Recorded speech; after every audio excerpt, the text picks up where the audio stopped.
ആ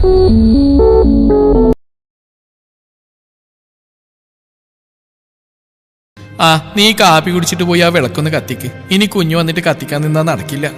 രേവതി അതും പറഞ്ഞുകൊണ്ട് സാമ്പാർ വെക്കാനായി അരിഞ്ഞു വെച്ച പച്ചക്കറി കുക്കറിലിട്ട് അടുപ്പിലേക്ക് വെച്ചു. തിരിഞ്ഞുന്ന ഓരോ ജോലികളായിട്ട് ചെയ്യുന്ന രേവതിയോടെല്ലാം എങ്ങനെ പറയുന്ന ആലോചിച്ചുകൊണ്ട് നിൽക്കുകയായിരുന്നു തനു. അല്പസമയത്തിന് ശേഷം എങ്ങനെയൊക്കെയോ കുറച്ച് ധൈര്യം സംഭരിച്ചുകൊണ്ട് അവളെല്ലാവരോട് പറയാനായി തുടങ്ങി. കയ്യിലിരുന്ന കാപ്പി മേശപ്പുറത്തേക്ക് വെച്ച ശേഷം അവൾ അവരുടെ അരികിലേക്ക് ചെന്നു. ചിറ്റേ, അവൾ പതിയെ അവരെ വിളിച്ചു. എന്താ തനു? അവളുടെ പരിങ്ങലും ഭാവമൊക്കെ കണ്ടതും അവർ സംശയത്തോടെ ചോദിച്ചു. അത് എനിക്ക് ചിറ്റയോടൊരു കാര്യം പറയാനുണ്ടായിരുന്നു. എന്താ മോളെ? അവൾ പറഞ്ഞു കേട്ട് അവർ ആകാംക്ഷയോടെ ചോദിച്ചു. അത് അവൾ പറയാൻ തുടങ്ങിയതും ഫ്രിഡ്ജിന് മുകളിൽ വെച്ചിരുന്ന ചിറ്റയുടെ ഫോൺ ബില്ലടിക്കാൻ തുടങ്ങി. നീ അതെടുത്ത് ആരാണെന്ന് നോക്കിയേ തനു, എന്റെ കൈ കൊള്ളില്ല. അവളുടെ നേരെ കൈ നീട്ടിക്കൊണ്ട് ചിറ്റ പറഞ്ഞു. അവൾ ഒരു നെടുവീർപ്പോടെ ഫ്രിഡ്ജിന് മുകളിൽ വെച്ചിരുന്ന രേവതിയുടെ ഫോൺ കയ്യിലേക്ക് എടുത്തു. രാഘവ് മാമന് നമ്പരാണല്ലോ ചിറ്റേ, രേവതിയോടായി പറഞ്ഞുകൊണ്ട് അവൾ ഫോൺ അറ്റൻഡ് ചെയ്ത് ചെവിയോട് ചേർത്തു. ഹലോ. അവൾ ഹലോ പറഞ്ഞു. മറുവശം എന്ന് പറഞ്ഞ വാക്കുകൾ കേട്ട് അവളുടെ കയ്യിൽ നിന്ന് ഫോൺ ഊർ നിലത്തേക്ക് വീണു. അവളുടെ കണ്ണുകൾ നിറഞ്ഞൊഴുകി. മരവിച്ച പോലെ അവൾ ഒരേ നിൽപ്പ് നിന്ന് പോയി. തനുമോളെ എന്താ? അവളുടെ അവസ്ഥ കണ്ടെന്ന് രേവതി ഓടി വന്ന് അവൾ പിടിച്ചുകൊണ്ട് ചോദിച്ചു. അപ്പോഴും നാവ് അനക്കാൻ പോലും കഴിയാതെ അവൾ അതേ നിൽപ്പ് നിൽക്കുകയായിരുന്നു. മോളെ തനു, എന്താ എന്താ എന്റെ മോളെ, എന്താ നീ ഇങ്ങനെ മിണ്ടാണ്ടിരിക്കുന്നത്? ആരാ നിന്നെ വിളിച്ച്? എന്താ പറഞ്ഞ്? അവരവളെ പിടിച്ചു വിളിക്കൊണ്ട് ചോദിച്ചു. അപ്പോഴേക്കും അവൾ ബോധം വന്ന പോലെ അവർ തുറച്ചു നോക്കി. ചിറ്റേ കുഞ്ഞു. അവൾ എന്തൊക്കെയോ പറയാൻ ശ്രമിച്ചു. എന്താ മോളെ, എന്റെ കുഞ്ഞിനെന്താ പറ്റിയത്? അവൾ പറഞ്ഞു കേട്ട് അവർ എപ്രാളത്തോടെ ചോദിച്ചു. ആ ചിറ്റേ, നമ്മുടെ കുഞ്ഞു, അവൾക്ക് വയ്യത്രേ. അവള് തലയുറ്റി വീണ് ചിറ്റേ. രാഘവമാമനും സുമതി ആന്റി കൂടി അവളെ ഹോസ്പിറ്റലിലേക്ക് കൊണ്ടുപോയിരിക്കുക. നമ്മളോട് പെട്ടെന്ന് അങ്ങോട്ട് ചെല്ലാൻ പറഞ്ഞു. എനിക്ക് വല്ലാതെ പേടിയാവുന്ന ചിറ്റ. എന്റെ കുഞ്ഞ്. അവൾക്കറിഞ്ഞുകൊണ്ട് അവരെ ചുറ്റിപ്പിടിച്ചു. ഒന്നുമില്ല മോളെ, നമ്മുടെ കുഞ്ഞിന് ഒന്നും വരൂല. നീ ഇങ്ങനെ കരയില്ലേ? വാ, നമുക്ക് ഹോസ്പിറ്റലിലേക്ക് പോവാം. നമ്മുടെ കുഞ്ഞിനെ ഭഗവാൻ കാക്കും. ഈശ്വരൻ അങ്ങനെ നമ്മളെ കൈവിടില്ല. അവളെ ആശ്വസിപ്പിക്കാൻ ശ്രമിക്കുമ്പോഴും രേവതി കരയുന്നുണ്ടായിരുന്നു. മോള് പോയി ഡ്രസ്സ് മാറിയിട്ട് വാ, നമുക്ക് പെട്ടെന്ന് ഹോസ്പിറ്റലിലേക്ക് പോവാം. അത് കേട്ടതും അവൾ പെട്ടെന്ന് തന്നെ തലയാട്ടിക്കൊണ്ട് റൂമിലേക്ക് ഓടി. തനു ഡ്രസ്സ് മാറി വന്നപ്പോഴേക്കും രേവതിയും റെഡിയായി വന്നിരുന്നു. ഏത് ഹോസ്പിറ്റലിലാ മോളെ അവർ കുഞ്ഞിനെയും കൊണ്ട് പോയത്? വീട് പൂട്ടി പുറത്തേക്ക് ഇറങ്ങുന്നതിനിടയിൽ രേവതി ചോദിച്ചു. അത് സിറ്റി ഹോസ്പിറ്റലാ ചിറ്റേ. ആൾ മറുപടി അറിഞ്ഞുകൊണ്ട് പുറത്തേക്ക് ഇറങ്ങി. ഗേറ്റ് കടന്നും ഒഴിഞ്ഞു വന്ന ഒരു ഓട്ടോയിലേക്ക് കയറി അവർ സിറ്റി ഹോസ്പിറ്റലിലേക്ക് പാഞ്ഞു. രാഘവേട്ട, എന്താ എന്റെ കുഞ്ഞിന്? ഹോസ്പിറ്റലിൽ എത്തിയതും എൻട്രൻസിലേക്ക് വന്ന രാഘവനോടായി രേവതി ചോദിച്ചു. ഡോക്ടർമാരൊന്നും പറഞ്ഞില്ല രേവതി, നിങ്ങൾ വാ. അയാൾ അവരെയും കൂട്ടി മുകളിലേക്കുള്ള പടികൾ കയറി. അയാൾ പോകുന്ന ICUവിന് നേർക്കാണെന്ന് അറിഞ്ഞതും ഇരുവരുടെയും നെഞ്ചിലൂടെ ഒരു കൊള്ളിയാൻ മിന്നി. ചിറ്റേ, നമ്മുടെ കുഞ്ഞു. തനു പേടിയോടെ രേവതിയുടെ കയ്യിൽ മുറുകെ പിടിച്ചു. അവരാകെ ഭയന്നു പോയിരുന്നു. തങ്ങളുടെ കുഞ്ഞിന് എന്തോ വലിയൊരു ആപത്ത് സംഭവിച്ചെന്നവർക്ക് മനസ്സിലായി. തളർച്ചയോടെ നിൽക്കുന്ന അവർ ഇരുവരുടെയും അടുത്തേക്ക് സുമതി ഓടി വന്നു. രേവതി, ഇങ്ങനെ തളർന്നു പോലെ, വാ, അങ്ങോട്ട് വന്നിരിക്കേ. മോൾക്ക് ഒന്നും വരില്ല, നിങ്ങൾ വാ. അവർ രേവതിയെയും തനുവിനെയും ആശ്വസിപ്പിച്ചുകൊണ്ട് അടുത്തിടുന്ന ചെയറിലേക്ക് ഇരുത്തി. എന്താ സുമതി ചേച്ചി എന്റെ കുഞ്ഞിന് പറ്റിയത്? കസേരയിലേക്ക് ഇരുന്നു രേവതി സുമതിയുടെ കയ്യിൽ പിടിച്ചുകൊണ്ട് ചോദിച്ചു. എന്താണ് കാര്യം എനിക്കും അറിയില്ല രേവതി. തൻവി മോള് വേണിമോളുടെ കൂടെ ഇരുന്ന് നോട്ട് എഴുതുകയായിരുന്നു. പെട്ടെന്ന് കുഞ്ഞിനെന്തോ പരവേശം വന്ന പോലെ കുഞ്ഞാകെ വെപ്രാളപ്പെടുന്നുണ്ടായിരുന്നു. വേണി പേടിച്ചെന്നെ വിളിച്ചു. ഞാൻ ഓടി ചെല്ലുമ്പോഴേക്കും കുഞ്ഞിന്റെ ശരീരം മൊത്തം വിയർത്തു തുടങ്ങിയിരുന്നു.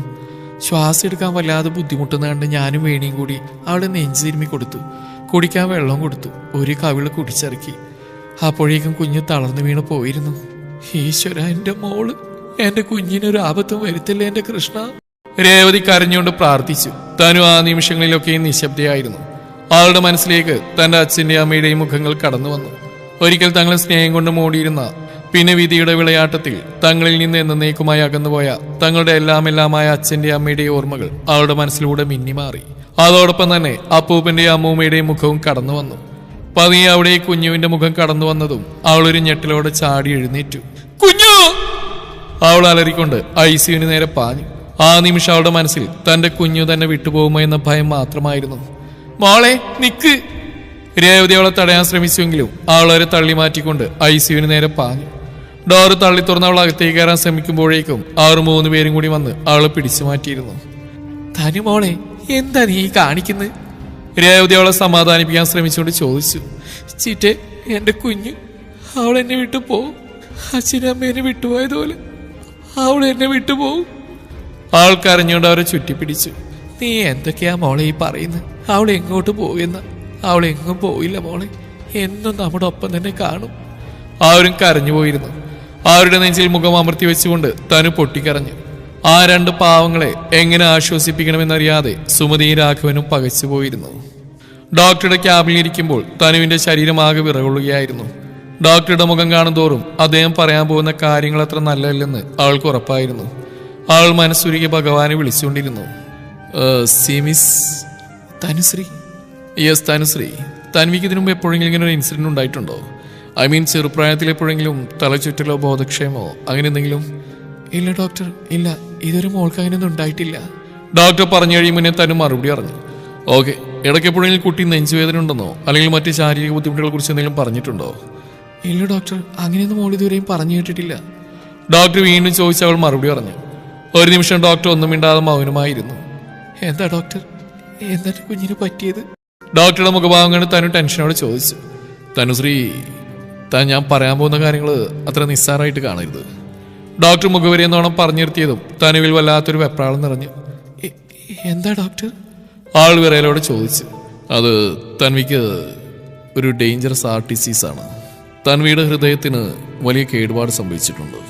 രക്തം പമ്പ് ധമനികളുടെ ശക്തി കുറഞ്ഞുകൊണ്ടിരിക്കുകയാണ്. ഡോക്ടർ പറയുന്ന കേട്ട് തനുവിന് നിമിഷം ഭൂമി നിശ്ചലമായതുപോലെ തോന്നി. ഡോക്ടർ എന്താ പറഞ്ഞേ? എനിക്ക് മനസ്സിലായില്ല. ആൾ വിറക്കുന്ന ശബ്ദത്തോടെ ചോദിച്ചു. അതായത് ഹൃദയവാൽവുകൾ ശരിയായി തുറക്കുന്നതിന് അടക്കുന്നതിന് കഴിയാതെ വരുമ്പോൾ ശരീരത്തിലുള്ള ആവശ്യത്തിന്റെ രക്തം പമ്പ് ചെയ്യാനുള്ള ഹൃദയത്തിന്റെ കഴിവ് തടസ്സപ്പെടും. ഇതിനെ ട്രീറ്റ് ചെയ്തില്ലെങ്കിൽ വൈകൽ മരണം വരെ സംഭവിക്കുന്ന ഒരു അവസ്ഥയാണ്. ഡോക്ടർ പറഞ്ഞു കേട്ട് തനു ഒരു നിമിഷം ശ്വാസം എടുക്കാൻ പോലും മറന്നുപോയി.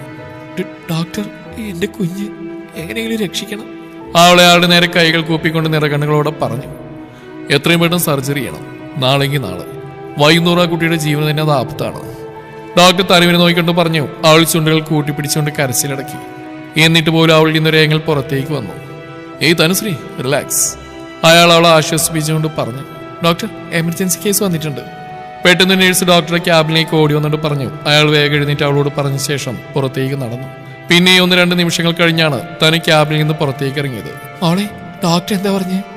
അവളെ കണ്ടത് രേവതി ഓടി വന്നിട്ട് ചോദിച്ചു.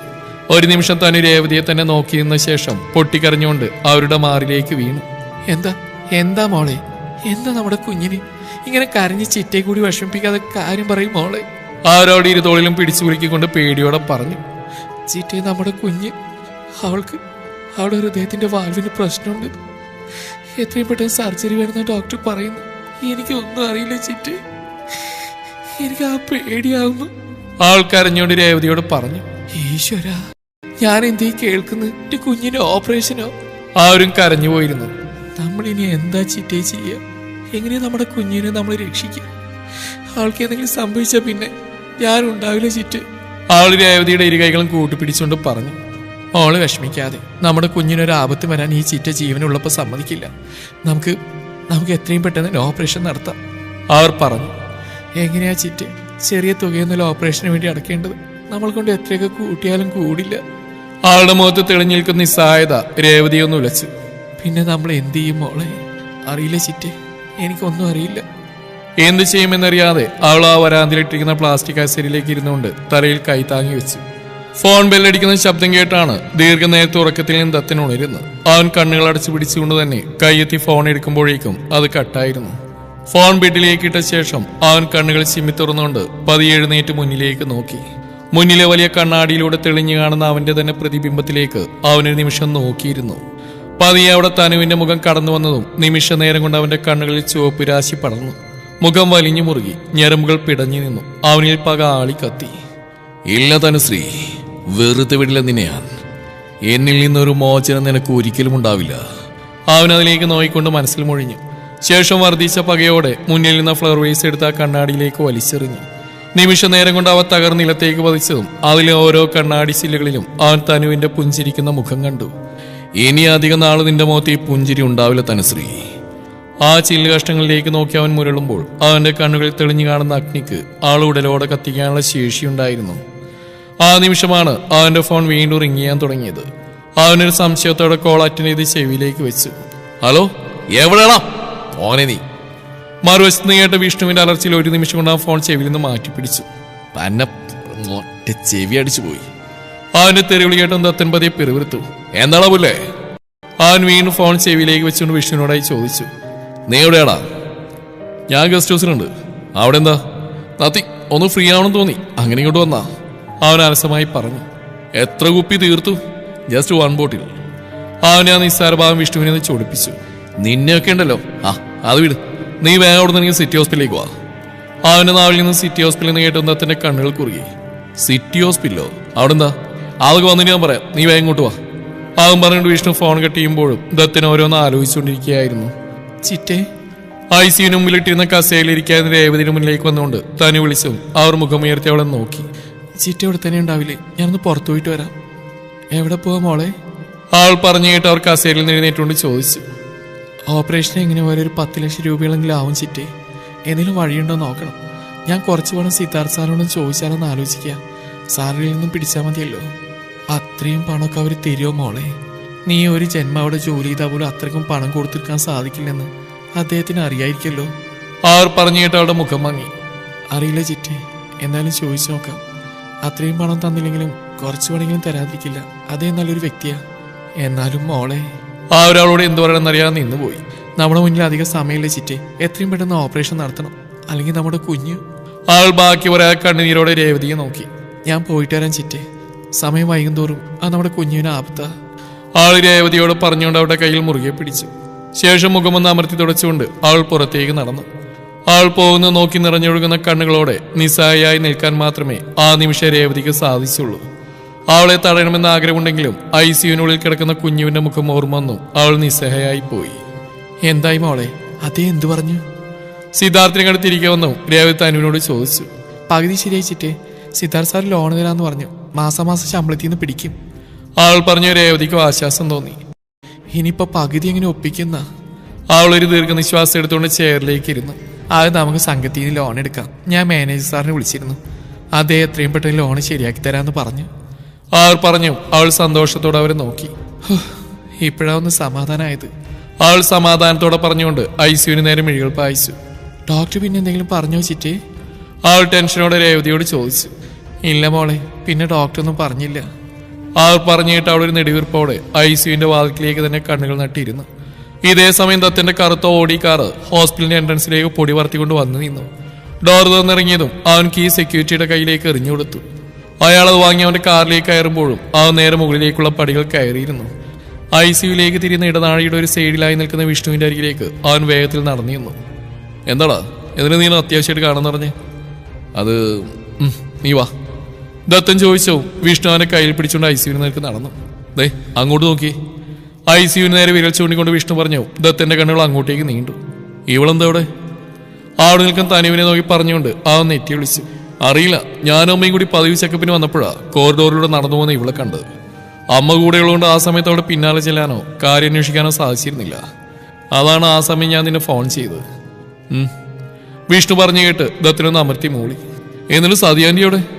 അല്പസമയത്ത് നിശബ്ദയ്ക്ക് ശേഷം ദത്തൻ വിഷ്ണുവിനോട് ചോദിച്ചു. ചെക്കപ്പ് കഴിഞ്ഞുകൊണ്ട് അമ്മയെ ഞാൻ വീട്ടിലേക്ക് പറഞ്ഞിട്ടു. അവൻ പറഞ്ഞുകൊണ്ട് ചുമലിലേക്ക് ചാരിയുന്നു. അത് നന്നായി. അവൻ പറഞ്ഞുകൊണ്ട് ആ ഫോൺ എടുത്ത് ആദ്യം നമ്പർ ഡയൽ ചെയ്തു. മനക്കിലെ ദേവദത്തനാണ്. മറുവശത്ത് നിന്ന് കോൾ അറ്റൻഡ് ചെയ്തും അവൻ തന്നെ സ്വയം പരിചയപ്പെടുത്തി. ശേഷം വിഷ്ണുവിന്റെ അരികിൽ നിന്നൊരൽപ്പം മാറിയുന്നുണ്ട് അവൻ അയാളോട് എന്തൊക്കെയോ സംസാരിച്ചു.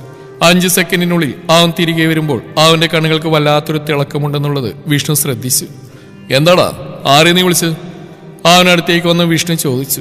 ഞാനിവിടുത്തെ പീഡിയാട്രിക്കിലെ ഡോക്ടർ വിവേകിനെന്ന് വിളിച്ചാ. ദത്തൻ ചിരിച്ചുകൊണ്ട് മറുപടി പറഞ്ഞു. എന്തിന്? വിഷ്ണു സംശയത്തോടെ ചോദിച്ചു. അവള് നിന്നെ അവിടെ വന്നിരിക്കുന്നെന്ന് അറിയണ്ടേ? അവിടെ ആരാണ് ഐസിയുള്ളതെന്ന് അറിയണം. അതിനുവേണ്ടിയാ വിളിച്ചത്. അതിനെന്തിനു നീ അവനെ വിളിക്കുന്നത്? നമുക്ക് അവളോട് തന്നെ ചോദിച്ചൂടെ? അവളതിന് സത്യം പറയുന്നത് എനിക്ക് തോന്നുന്നുണ്ടോ?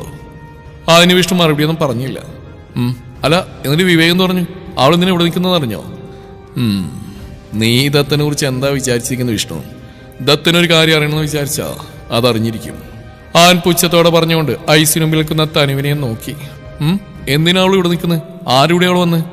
വിഷ്ണു അവിടേക്ക് നോക്കിക്കൊണ്ട് ദത്തനോടായി ചോദിച്ചു. അവളുടെ അനിയത്തിക്ക് വേണ്ടി. വാട്ട്? യെസ് മാൻ, അവളുടെ അനിയത്തി ഇവിടെ ഐസിയുവിൽ കിടക്കുക. ഡോക്ടർ ഡേവിഡ് തരകിന്റെ ട്രീറ്റ്മെന്റിൽ. ഒരു ചിരിയോടാവൻ പറഞ്ഞു. വിഷ്ണുവിന്റെ കണ്ണുകൾ ചുരുങ്ങി. ഡോക്ടർ ഡേവിഡ് തരകനോ? അയാൾ നിനക്ക് കാർഡിയോളജിസ്റ്റ് അല്ലേ?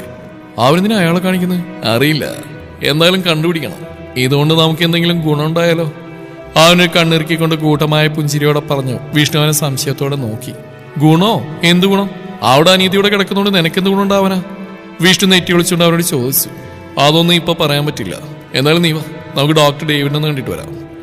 അതും പറഞ്ഞുകൊണ്ട് ചുണ്ടിൽ വിരിഞ്ഞ പുഞ്ചിരിയോടെ ഡേവിഡ് ഡോക്ടറുടെ ക്യാബിലേക്ക് നടക്കുന്നവനെ വിഷ്ണു സംശയത്തോടെ നോക്കി നിന്നു. ഇവനിതിനി എന്തിനുള്ള പുറപ്പെടാൻ്റെ ഭഗവാനെ? വിളിച്ചു പറഞ്ഞ അബദ്ധായോ? ആ നോക്കാം. അവൻ പോയ വഴിയെ നോക്കി മനസ്സിൽ പറഞ്ഞുകൊണ്ട് വിഷ്ണു അവന്റെ പിന്നാലെ നടന്നു. Excuse me doctor, I am Dathan, Manakkal Devadathan. ക്യാബിനിലേക്ക് കയറിയതും സ്വയം പരിചയപ്പെടുത്തിക്കൊണ്ട് അവൻ ഡോക്ടറുടെ മുന്നിലേക്ക് ചെന്നു. യാ ഐ നോ മാൻ, മനക്കലെ ദത്തൻ അറിയാത്തായിട്ട് ഈ നാട്ടിൽ ആരാ ഉള്ളത്? ഡോക്ടർ അവൻ നേരെ ഷേക്കാനായി കൈനീട്ടിക്കൊണ്ട് പറഞ്ഞു. ദത്തനൊരു പുഞ്ചിരിയോടെ ഷേക്കാൻ എടുത്തു. ഇരിക്കും മിസ്റ്റർ ദത്തൻ. ഡോക്ടർ ദത്തനോടായി പറഞ്ഞുകൊണ്ട് വിഷ്ണുവിനെ നോക്കിയിരിക്കാനായി ചെയറിലേക്ക് കൈ ചൂണ്ടി കാണിച്ചു.